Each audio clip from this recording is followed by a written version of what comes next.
Welcome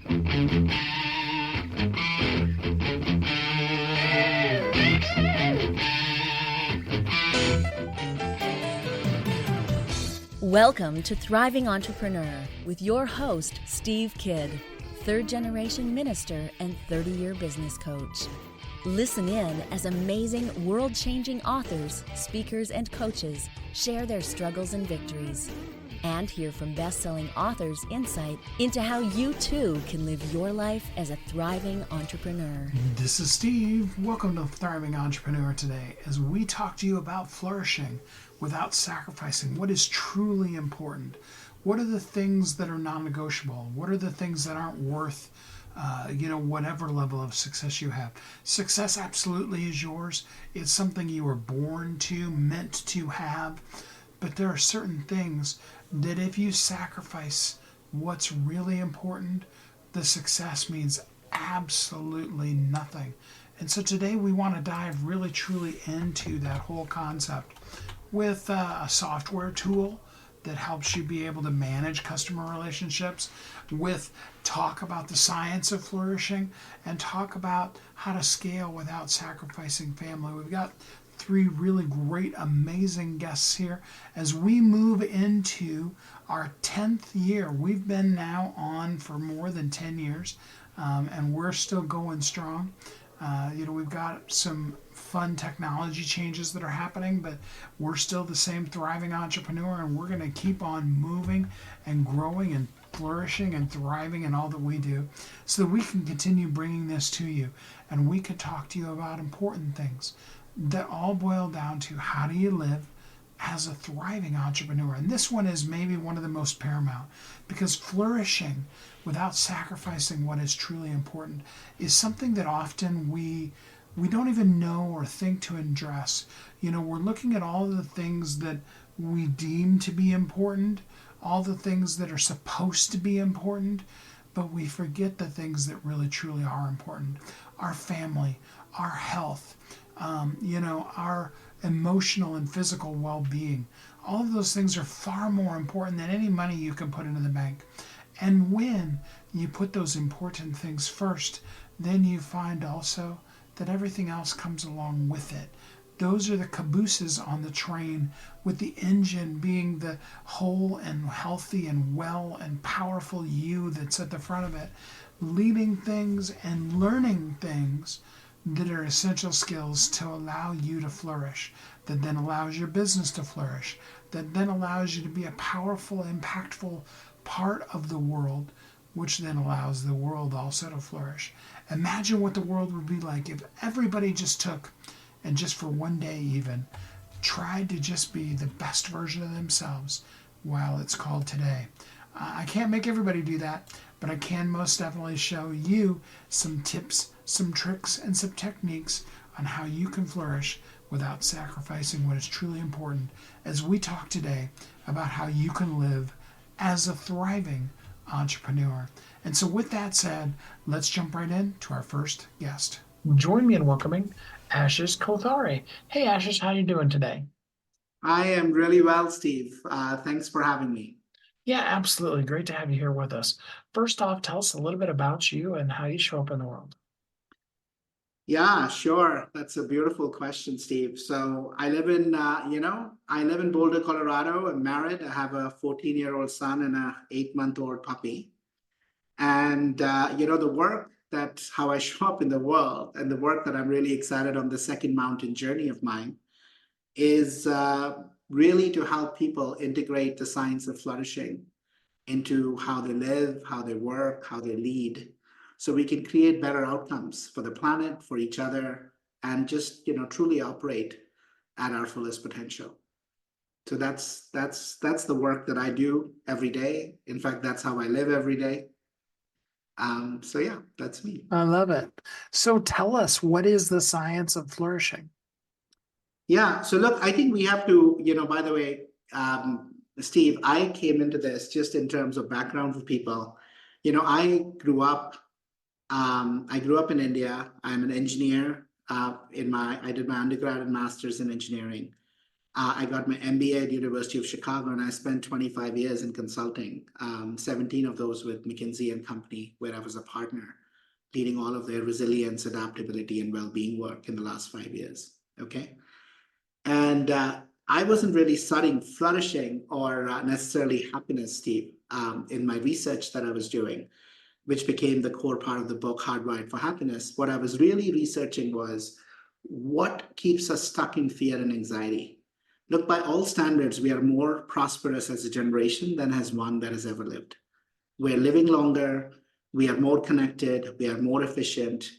The GDP is at an all-time high, but we're not necessarily happier and more satisfied. Something is keeping us in stress, anxiety, and for me, my insight was it's actually our hardwiring for fear. So we've evolved over millions of years. Our brains have evolved to keep our bodies safe, not necessarily happy. And hence we have a huge negativity bias. We are constantly worried about things that are going to come get us. And those circuits of fight, fight, freeze are fully on fire right now. For most people, if they use their HRV monitors on their iPhones, with their, whether they're using, the Ring or they're using Apple Watches, you'll notice you're at highly activated fight, flight, freeze, sympathetic nervous system control, 70, 80% of the time. Unless we fundamentally rewire our brains away from that fear state, which are constantly triggered because of the complex world in which we are living in, we can't be happy. By the way, we don't have to do a lot to be happy. Our base state is happiness. The problem is the sense-making instrument through which we are experiencing the world. And that's what we have to rewire away. And that's the life work that I'm doing. Well, I absolutely love that. So, it's obviously a much longer process than we can talk about in 10 or 15 minutes here. But what's the place to start? When a person is, hardwired to be just negative and see the negative and surround themselves, listening to the news all day and all those kind of things that just make us, what is the first step we can take in really changing our wiring? Yeah. So Steve, first of all, the program that we've designed uses the science of habit formation. So the best part is we can do this in 5 minutes or less daily. It's practice that matters, right? Another beautiful insight from neuroscience, neurons that fire together, wire together. So knowing doesn't help, doing really does. And doing, we don't have to do a lot. Very little helps. So to your question of what are some things that we can start to do, the first one that I always say is in our model, we start with self-awareness. The first question to ask ourselves is, how have we made unhappiness a habit? Because Steve, I don't know if you have young kids or not, but, or if you go back to your own childhood memories, when we are young, somewhere below 7 or 8, children are just joyful by nature. Something needs to happen to make us unhappy and cry. We wet our diapers, we're hungry, we fell down, we got hurt. We don't need to teach a child to be mindful. We're lost in our games for hours. But as adults, most of the state of people is not happy, it's busy, or I'm anxious, or I'm just fine. We chase joy because our state of joyfulness is lost. So how do we recover it? First, by asking ourselves the question, how we made unhappiness a habit. What are things that we are doing, that we are started to do, that are resulting in us struggling? I'll give you a simple habit that's an unhappiness habit, Steve. 25 years ago, if you and I were standing in front of an elevator or waiting for a bus or standing in front of a Six Flags queue, would you notice everybody on their phones? No, definitely not. Right? Today, we get into an elevator, it's a 4-elevator ride up, 4-floor up, but everybody has their phones on. So we've made a habit of continuously keeping our brain occupied. And what are we looking at? If you're looking at Instagram, you're looking at these fake stories of perfect lives. Nobody's life is perfect. Insta stories are not perfect lives. Or we're taking in news, what's not going well. News is filled with negative things. They don't talk about positive things. So an example of how we made unhappiness a habit. So you want to start? Let's start with two simple things. Two simple things you could start that'll take less than 10 minutes. And by the way, they're not even things you do. They're things that you can just do as part of what you do every day. First, start your day with 5 mindful minutes. Look, if you have not meditated so far, I'm pretty sure you're not going to start meditating after hearing this, even though we know the science is there. So I'm going to ask you to do something else instead. Mindfulness is paying attention on the present moment with intention, without judgment. Okay? Mindfulness is paying attention on the present moment without judgment, with intention. This is the beautiful, simple definition coined by John Kabat-Zinn, who really brought meditation to the forefronts of medical profession.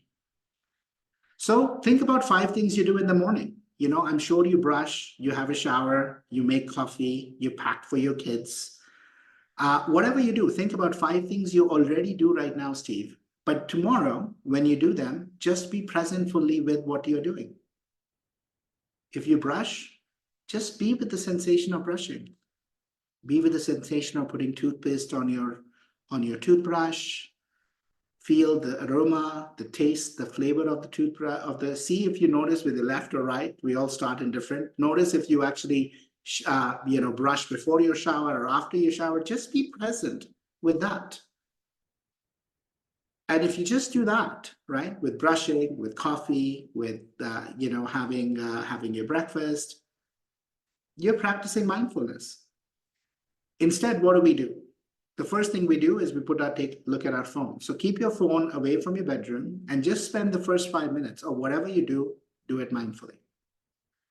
It's called owning your mornings. Similarly, own your nights. Last 5 minutes, Steve, last 5 minutes of your day. Take a piece of paper and write down what are 3 good things that happened today. 3 positive things that happened in your life. And I promise you, there are hundreds that happen in almost all of our lives. Things that others do, things that go our way. Just write about them. Basically, what you're doing is you're starting your day intentionally and you're ending your day focusing on positive things rather than negative things. 2 5-minute practices that can start us going. We have 30 more of these that we help people build habits around. It doesn't have to be big stuff. It can be 5-minute things that we do one at a time till they become habits. And just like that, we rewire our brains over 6, 9, 12 months away from fear towards happiness. I love that. So for the people that are meditators, do you replace that 5 minutes with 5 minutes in the morning and 5 minutes in the evening of meditation? Or are those 5 minutes in addition to that, or how, for the people that are maybe a little more advanced? Great question. So look, for those who are advanced, ideally we should be meditating 30, 45 minutes a day. Okay, morning and evening. The idea behind this work is to just start by planting seeds. So Steve, for those who already meditate, they might actually start by, at the end of the meditation, doing an intention practice. So what do I mean by that? Intention practice, at the end of your meditation, take 5 minutes. We have a little sunflower model that we actually put. Choose how you want to meet the day today. You are not going to have any control on what comes into your day. None of us do. But you know what you control? How you meet it. Do you want to meet it with, what's your intention for how you want to be today? Do you want to be grateful? Do you want to be curious? Do you want to be kind? Do you want to be purposeful? Do you want to be present? There's a whole range of these more positive states of being that we can set an intention. So maybe for those who already meditate, start with that. If you already meditate in the night, if one positive thing, if you do it, that's great. If you're not, you can also start with, before you go to bed, taking 5 minutes to read something inspiring. It could be something philosophical. It could be something spiritual. Ideally, it's paper, because we know how bad devices are. And once we get on one, other things catch us and we stick there. So those are examples of things, Steve, even if you meditate, are things that you can start to do already that'll make a positive difference. Oh, I absolutely love that. So then, of course, the beyond that is working with you. How can people work with you? Yeah, so look, so we have there's a couple of different ways. Number one, we for individuals, they can go to www.happinesssquad.com and we have a rewire program that either they can run as a self-led program or they can actually do a cohort-based learning. So they can sign up for that or reach out to us and we'll get them enrolled in a cohort. Second, we are actually doing this work, Steve, with companies. So large companies, we are actually doing this with intact teams, because teams provide one additional element, Steve, of this work. And I failed to mention that, right? So, when I realized that it's habits that are making us unhappy and hence habits can help us be happier, we did three things, Steve.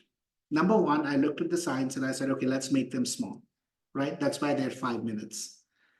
The second thing we did was we said, let's make them about what you do at work, because there's an element in habit formation called anchoring. If I anchor a new habit that I'm trying to build to something I already do, higher chances I do it. So we made them all about changing work.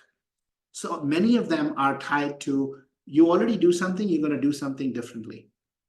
And then the third is we said, you know what?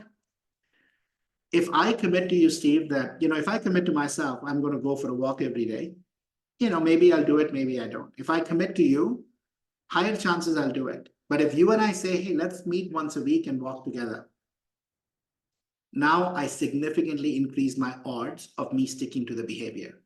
So teams are really powerful. So if this is interesting to you, reach out to us because we're doing this work with intact teams, with companies. And you get a chance to do that as well. And collectively, you can give each other the accountability, the inspiration, and support that you need to change your life for good. Because friends, we are never going to be more prosperous than we are right now. It's time we take control of our happiness. I love that. So do give us the URL again where a person can connect with you. Yeah, it's www.happiness, HAPPINESS, squad, SQUAD.com. I love that. Well, Ashsish, thanks so much for spending some time with us here on the show today. It is my pleasure, Steve. Thank you. I really, really appreciate you having us, and thank you for helping us spread the word around the work that we're doing. There is a science to it. There is a process to what it takes to truly be able to flourish in your life. And if you don't do those things, nobody else is going to do them for you. Nobody else can do them for you. As much as there are some things that we shouldn't be doing and we should outsource or that AI can do for us, when it comes to flourishing in our own personal lives, there is nothing that can be done for us. It's things that we need to do for ourselves. And with that, not sacrifice the things that are truly important in our life. And that then becomes the very true secret on how you can live as a thriving entrepreneur. With that said, let's jump into our first commercial break here on Thriving Entrepreneur. Don't go away.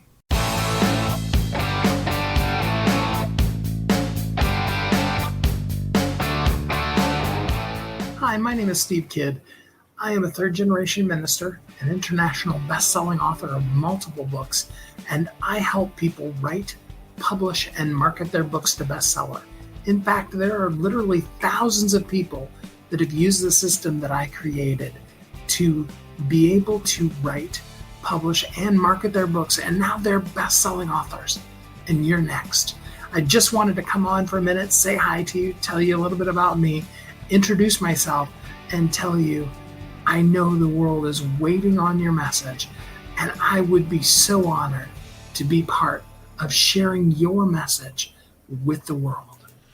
Go to AskSteveKidd.com and schedule a time to talk today.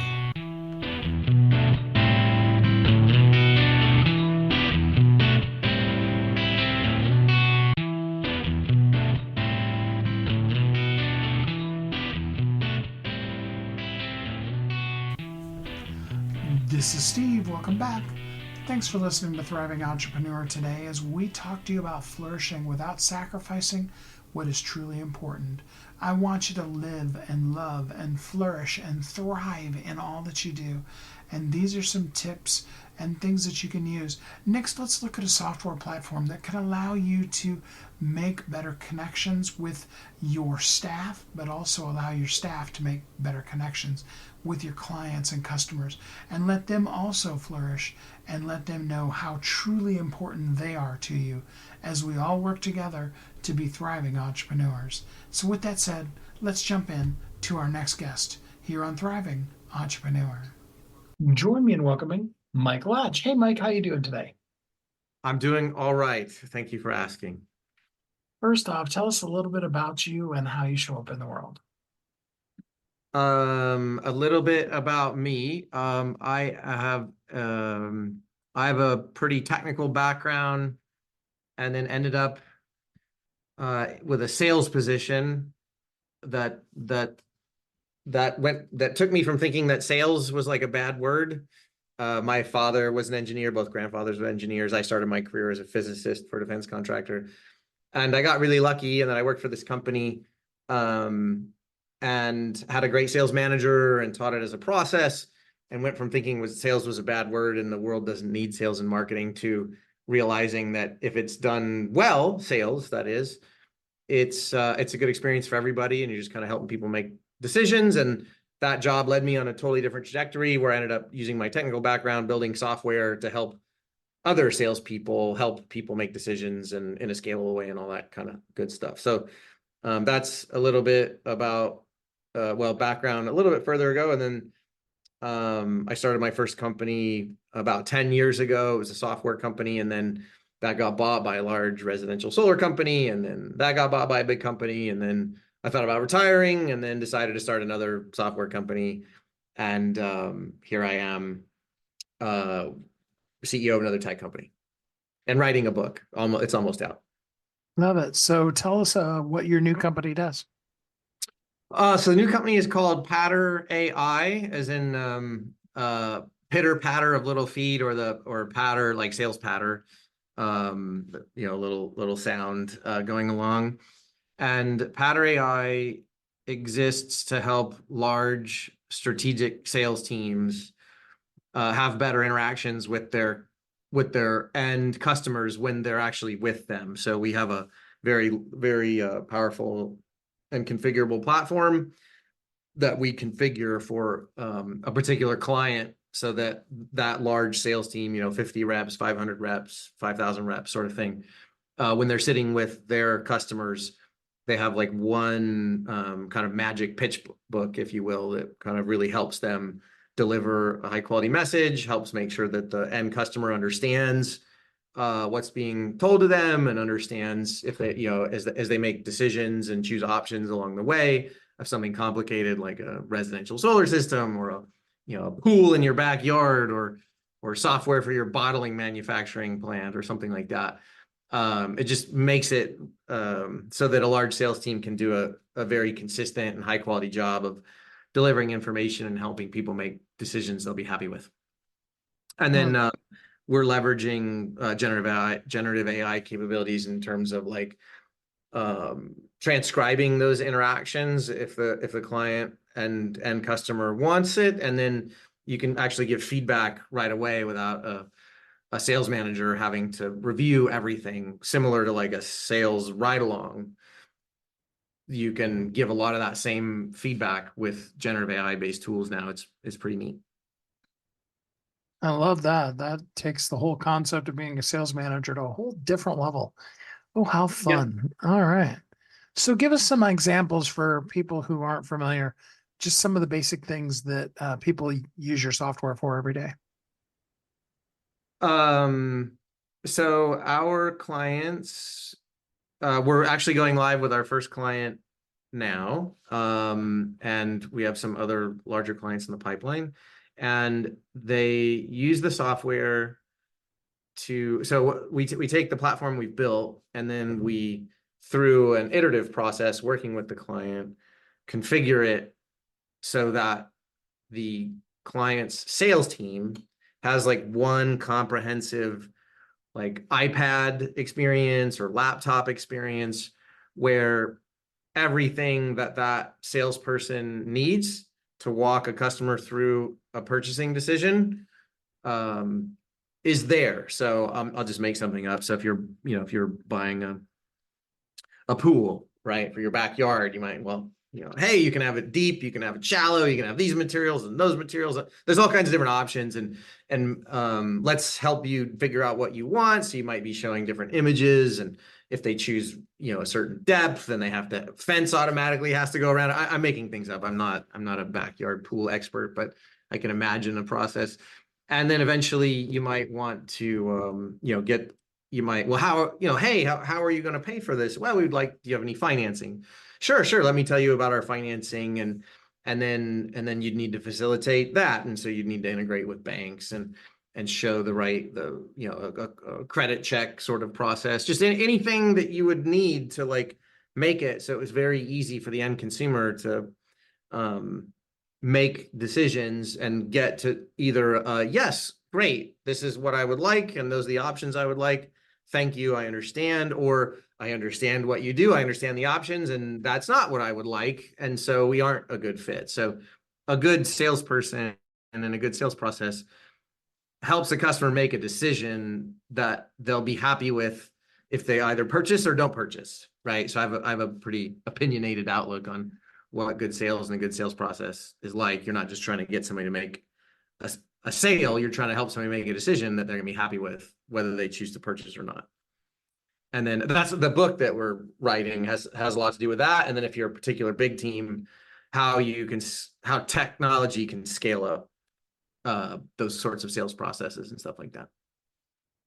I love that. We've come so far since the day when the first laptops started making their way into people's houses, and well, let's just say there wasn't a whole lot they could do.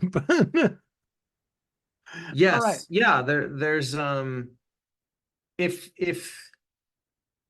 the people creating the tech for the salespeople are very careful and try to be very empathetic and conscientious of what it's really like to sit in front of a consumer, you can really help the average sales rep, because you can make it so that the technology helps the sales, a middle tier rep give a similar experience to like a veteran or a top tier rep, just in how clearly you can explain things, how clearly you can explain the implications of a decision and stuff like that. So it's pretty neat if you use technology for good instead of bad, something like that. Absolutely. I love that. So what are we looking at time frame wise from when a company decides they want to work with you until their custom version of their software for their computers is ready to go? It's typically, weeks to months sort of thing. From the time they want, somebody decides they want to move forward. So there's a process where we learn about the client, and we understand the systems that they're currently using and what will need to be integrated with to provide that high quality in-person experience, kind of that I alluded to, or that I talked a little bit about earlier.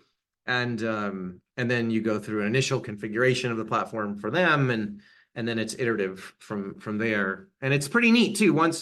Once folks start to understand just how helpful sales enablement really can be, it's hard for people that haven't lived through it to really understand how much technology can actually help in that kind of situation. Once enough, a critical mass of people at that enterprise start to understand this new capability, it's pretty neat. You start seeing higher levels of expectations. Like you start being like, oh, if our 1,000 salespeople could say this differently, this problem downstream wouldn't happen, right? So how can we get that to happen? Oh, well, we'll make it easier for them to bring that up. Or anyways, it's pretty neat. Like if you do the tech right, you can really enable all sorts of downstream processes for that business in a super scalable, effective, and ethical way, because you'd be like, hey, what's a really good way to explain this? Or what's a really good way to say this to a customer? What's a really good way to answer this question? And then all of a sudden you can make it so that, the vast majority of the salespeople are answering it that way, in that high quality fashion, rather than just like the top reps that have a natural gift. That is so amazing. I just think of all the sales teams that I've trained and how useful that could be. So I'm assuming then that, the generative AI can come in and can say to the person, well, give the feedback to the management staff. Across the board, we have people that are saying this, and this is kind of where our sales process is breaking down. Is that one of the things that it does for you? Yeah, that's right. So, as Steve, as somebody who's managed sales teams, I mean, I'm talking about you, not, I mean, I've managed sales folks, but you probably remember and are familiar with how the care that only sales people and sales leaders understand needs to be taken when you introduce change or quote unquote helpful tools to a sales team. And generative AI is no different. So, there's lots of straightforward ways for like our clients to leverage the capability. Generative AI does such a great job of, like you said, taking the conversation, not once there's transcriptions, creating all kinds of like, hey, these are the 7 tasks you should probably do or follow up with this particular client. There's also constructive compliance or positive compliance, like, hey, are all the sale, we came up with a new referral program and we rolled it out on Tuesday. All the appointments that happened Tuesday afternoon and Tuesday night, were they compliant with what we wanted to have happen?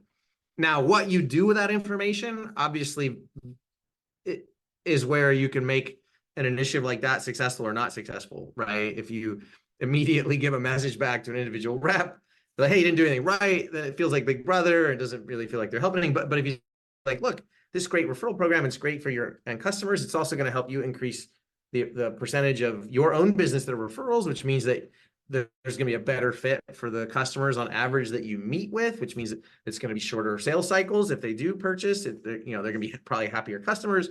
You're going to make more money. The customers will be happier, and so once you deliver that message, then you have to then carefully leverage generative AI to make sure it's pretty constructive and what happens to the reps. And then once everybody gets used to the fact that it's actually helping, then you can start, not involving people as much in leveraging generative AI to improve the performance in these areas. Does that make sense? Absolutely. Yeah, I totally was with you. So tell us, where would a person go to be able to speak directly with somebody from your company and find out if Patter AI is a fit for them? They could send an email to sales at salespatter.io. That our URL is salespatter.io. Currently, we're still in the founder-led sales phase. So I was a relatively successful exec in the residential solar industry in the US. So I have a lot of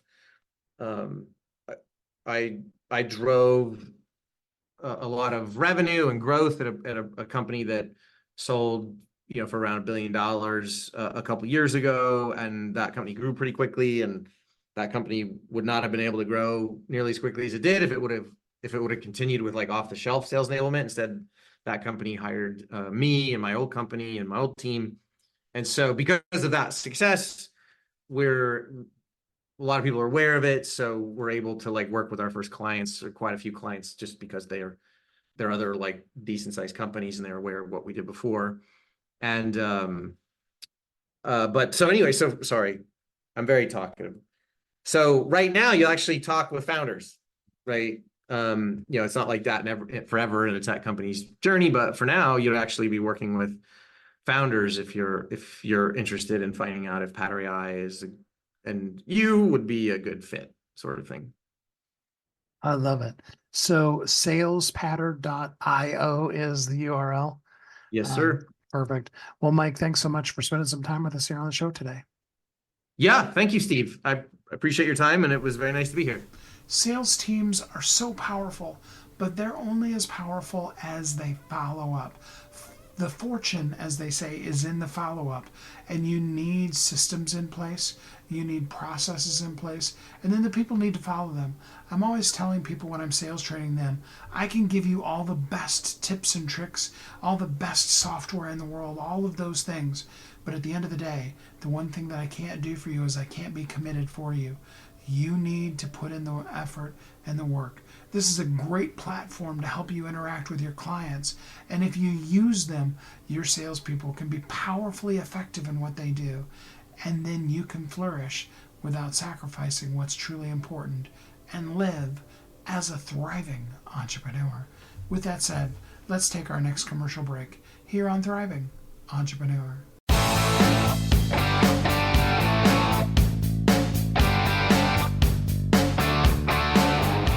Hi, my name is Steve Kidd. I am a third-generation minister, an international best-selling author of multiple books, and I help people write, publish, and market their books to bestseller. In fact, there are literally thousands of people that have used the system that I created to be able to write, publish, and market their books, and now they're best-selling authors. And you're next. I just wanted to come on for a minute, say hi to you, tell you a little bit about me, introduce myself, and tell you I know the world is waiting on your message, and I would be so honored to be part of sharing your message with the world. Go to AskSteveKidd.com and schedule a time to talk today.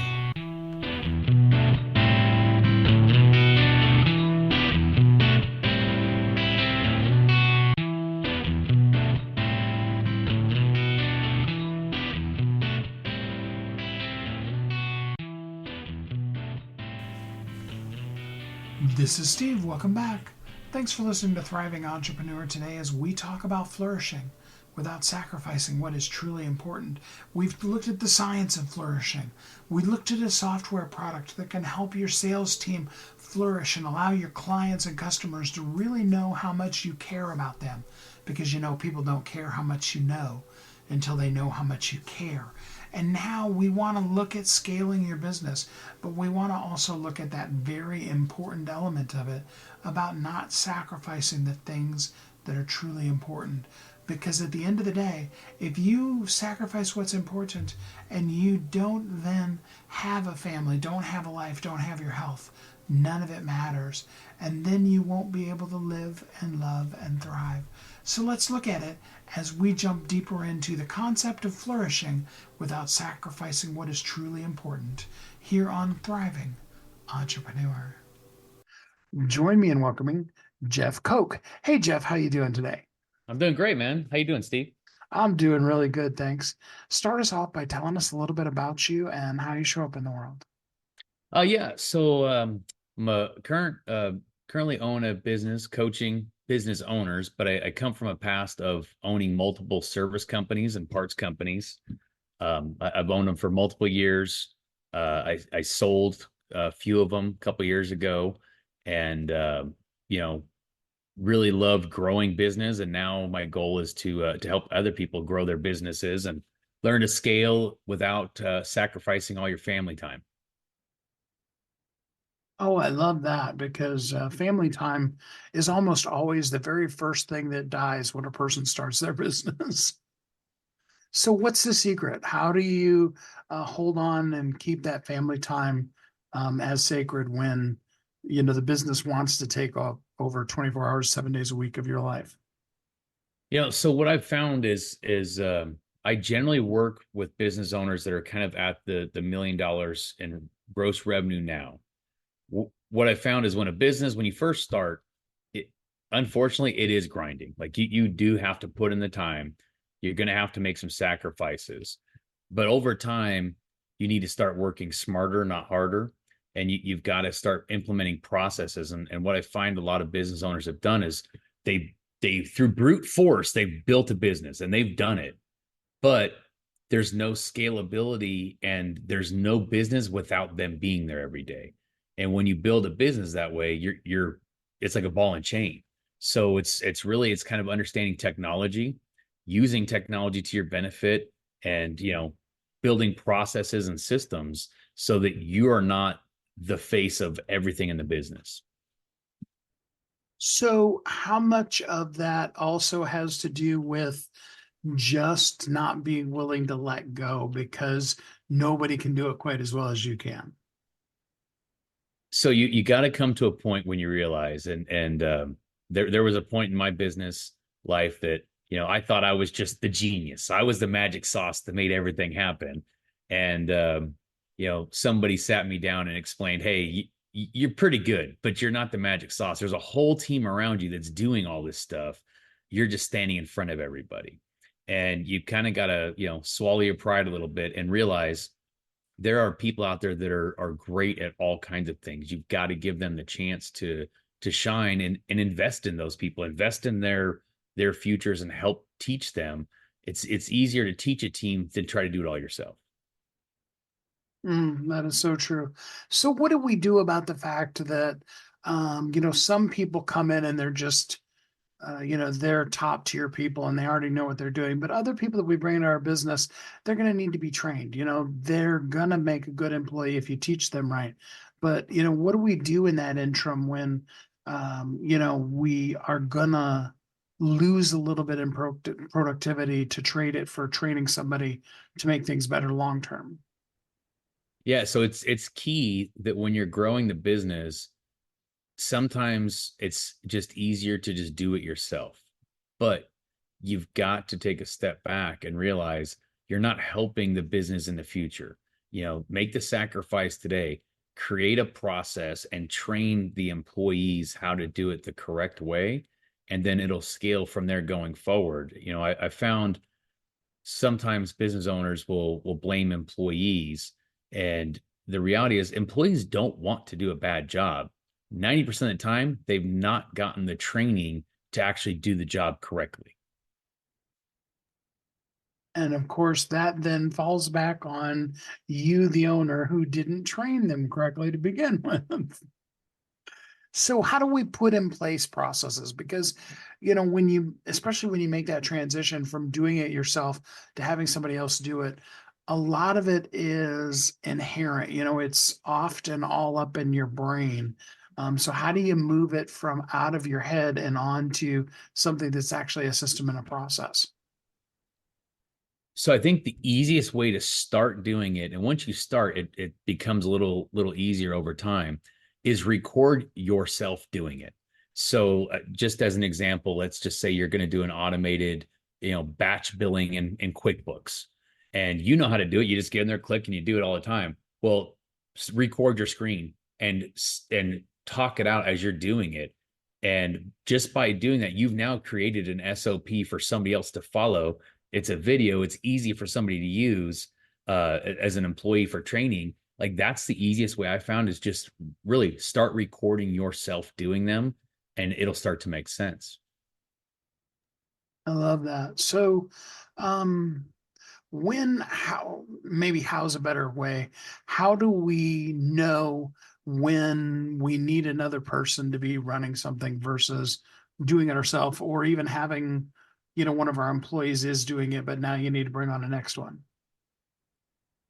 So what I look at when I'm doing different tasks is, in the business, am I the only person that can do this task? Is this task so creative, or it's so important that only I can do it? If it doesn't fit that top tier, it can be done by an employee.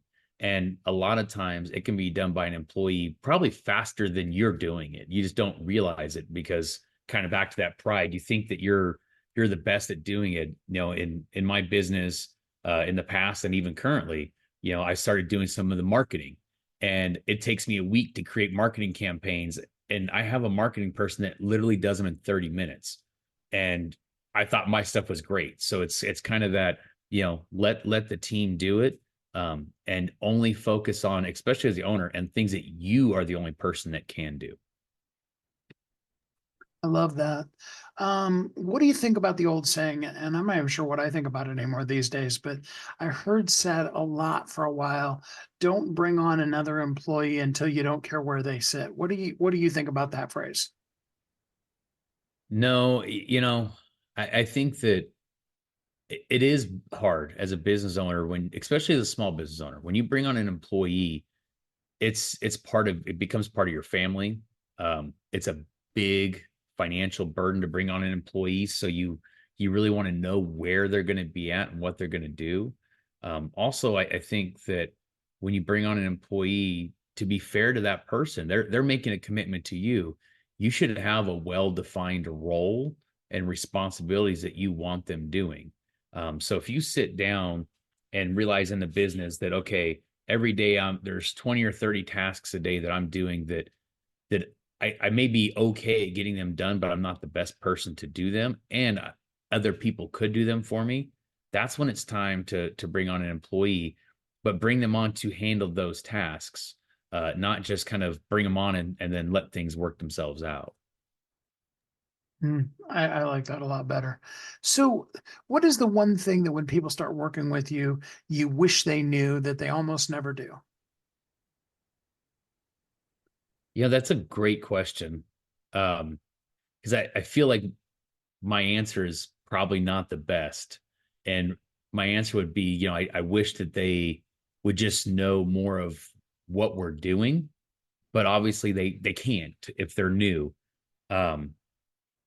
So I think what I would probably wish people would do in the beginning is actually be a little more confident in themselves and rely on technology to actually help. Are there some things as business owners that we can do to help and encourage that person rather than making them feel nervous and critiqued in those early days? Yeah, it's definitely a challenge as a business owner.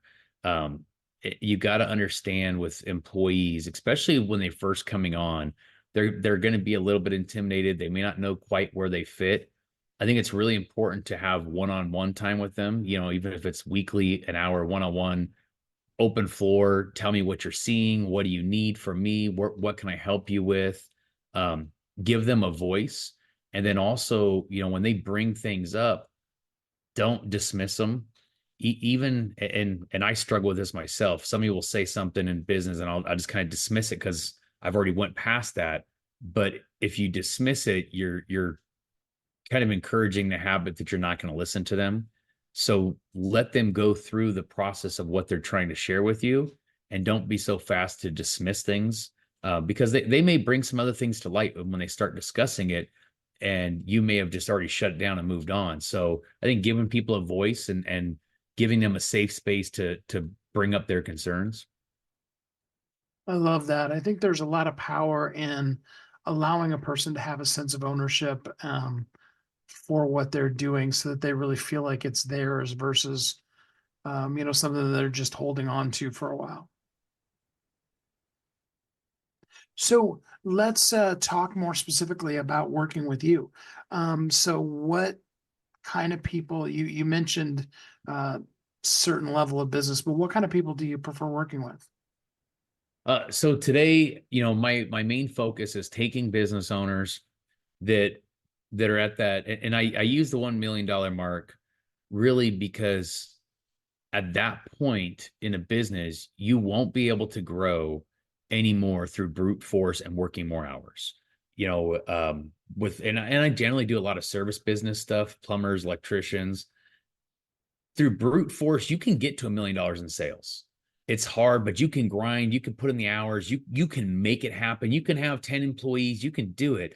But most of the time there is absolutely zero process, and they're achieving it, but they're not actually going to scale from there. They're going to get stuck at that point. And the $1 million mark, and I think it's something that we're just taught at a young age. Like, people think that means you're rich. Like that's everybody's ambition, is to have $1 million. They think that that's the number. And so I think with small business owners, once they get to that number, they feel like they've made it and their problems are going to go away, and they're in for a rude awakening, because really your problems just got way bigger. You just started adding zeros to the end. And unless you create process and build out what you're going to do, that's when you're going to struggle. So what I try to teach them is, focus. If you've grown your business in all these different sectors, okay, what are the top 5 revenue generating sectors? Like, let's focus on those and not worry about other things. There comes a time in business too where you may actually fire clients, and that's stuff that people don't always think about. But that's kind of what I want to focus on, is taking that person who's already a hard worker but needs to start getting time back with their family, needs to develop a process, and really kind of start removing themselves from the hard work and start doing the smart work in the business. Oh, I love that. So, tell us what the process is of working with you. So generally what I like to do is I start out with like with a discovery call. Um, and anybody can book one. It's free to book it. And we kind of go through what your challenges are.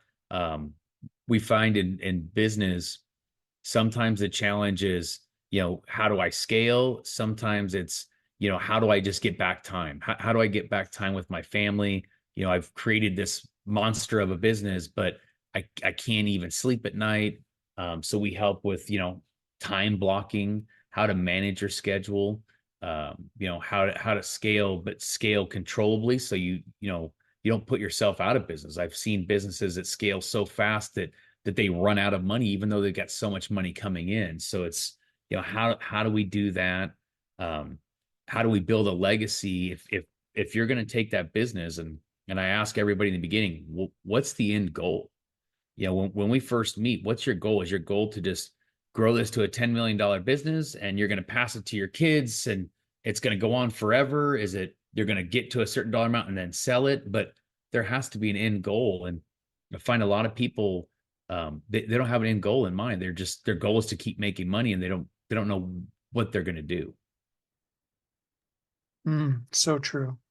And then before we finalize things, talk just a little bit about, you've gone through that, as you call it, brute force process and built a business. And sometimes there's some things that need to be dealt with, maybe even healed a little bit with the family through that process. How do you do those kind of things so that you really can spend the time that you want to spend with your family? So I'm going to share a little bit about what I personally do. And in my journey through business, I've also hired many coaches. Even today, I'm in a mastermind accountability group. So I think it's extremely important that you have goals. And when I create my goals, part of them are family, they're personal goals. You've got to remember, if you have a business goal, you got to have personal goals too. And just to share, one of my goals this year is to be a better, more loving and caring husband and father to my daughter. So with those goals, I create habits to go with them. And this is what I try to teach people, is part of it is business, but part of it is family. So for me, my goals this year is I try to have lunch at least 3 days a week with my wife. I try to do one outdoor activity every week with my wife. And then I try to do one unique or special thing once a week with my wife. And this year, I also record that. I write that down with the goal at the end of the year, I'm going to give my wife a book of all the things that we did together. That's personal, but I also do the same thing with business. I'm going to create goals of, hey, this year I want this sector to hit $5.2 million. To do that, here are the supporting habits. So that's what I teach people, is creating those goals and the habits to support them, but also making sure that family is part of that commitment. That's amazing. So for a person who does want to book that discovery call with you, where would they go and how do they do that? Right now, the best way to do it is go to my website. It's jeffreygcoke.com. So it's JEFFREYGCOKE.com. And there's a link on there to book a free discovery call. And, I'd love to meet up with anybody, at least start talking about it, or share some process on goals and try to help anybody out. And give us that URL one more time. Yeah, it's jeffreygcoke.com. So it's JEFFREYGCOKE.com. I love it. Well, Jeffrey, thanks so much for spending some time with us here on the show today. Hey, thank you very much for having me on, Steve. Your family is so important. the extended family, your children, your spouse, your significant other, all the people in your life, make sure they know how special and how important to you they are. Let them know it every day. Live and love and pour yourself into them, because without that, you'll never really truly thrive. You'll never know what it's like to be a thriving entrepreneur if you do not invest in the things that are truly important. And yes, you're part of that too. You need your health. You need to be able to be the person, the best version of yourself today, so that you can then show up and do the things that only you can do. Because you are uniquely brilliant. You were created for a purpose, and the world does need you. Absolutely we do. We want to have you around. We need to have you around. We know how amazingly important and special you are, and we want to make sure that you flourish, but not sacrifice the things that are the most important in your life, including yourself. So please do that for us. We want to see you do that so that you can live as a thriving entrepreneur. You know, we've been here now with you for 10 years. That's right. Way back 10 years ago, Thriving Entrepreneur started. I was the first ever male radio host on eWomen Network Radio, and we did that for a year, and then we went into full syndication, and we're doing some different technology changes for the format of our thing, but we're still just the same thriving entrepreneur that we've been from the very beginning. Steve interviewing people, getting to know them, sharing their amazingness with you, and dropping in some tips and tricks in between there to help you live and love and thrive. And I hope that you've loved it, that it's encouraged you, that you've grown as you've listened, and that you'll continue on with us throughout the course of the next decade as we continue to do the things that we're meant to do. Because at the end of the day, here's the thing. Nobody can ever be you. There will be people that will come in and do things similar as you. There is always that voice, if you will, out in the universe that is sharing brilliance and make sure that certain things that need to be shared get shared. But at the end of the day, there's somebody right now that is on Google. They're searching for that thing that's so easy for you that you probably haven't even thought about sharing it with the world. And I encourage you, share your voice, speak out, write it down, write a book. Absolutely, you know I do that with people. Because we are destined in this time for so much better. Amazingly cool things are getting ready to happen here in the world. Things like the world has never seen before. I see them, I feel them coming. My spirit knows that there are some amazing things that are in store for all of us. For those of us that are committed to making a difference in this world, to being the best version of ourselves that we can be while it's called today. That's right. Just be the best you that you can be today. Let tomorrow worry about and take care of itself. It'll come all too quickly anyway. And live as a thriving entrepreneur. And on behalf of the whole of the world, thank you for doing it. I appreciate you. Thank you so much for living every day of your life as a thriving entrepreneur. Until we're together again next time, have a great week. Thanks for listening to Thriving Entrepreneur today. If you want to get your question answered, send an email to questions@wehelpyouthrive.com. We look forward to you joining us again next time.